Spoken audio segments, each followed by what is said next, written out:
Arriva da oggi una bella sorpresa per l'Istituto Agrigento Fontanelle Comprensivo, grazie a voi del Rotary.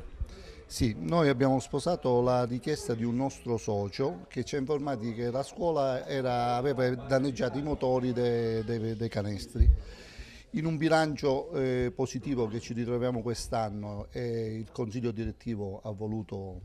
eh, andare incontro a questa problematica di questa scuola, abbiamo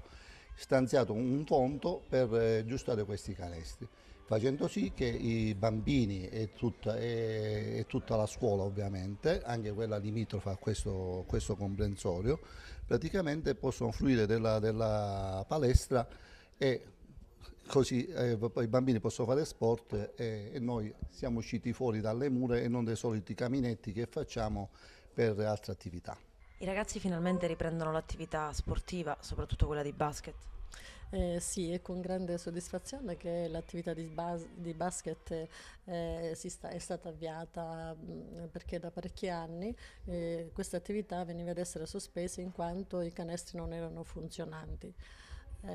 Questo è stato possibile soprattutto grazie all'intervento del Rotary Club che ha finanziato il ripristino di questi canestri non funzionanti e quindi ha consentito la ripresa anche dell'attività di basket. Quindi un ringraziamento particolare quindi al presidente di Rotary Club Maurizio Alletto che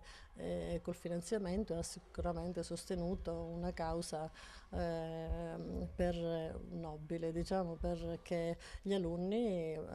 sono stati messi nelle condizioni di poter svolgere questa attività, ma è anche un servizio svolto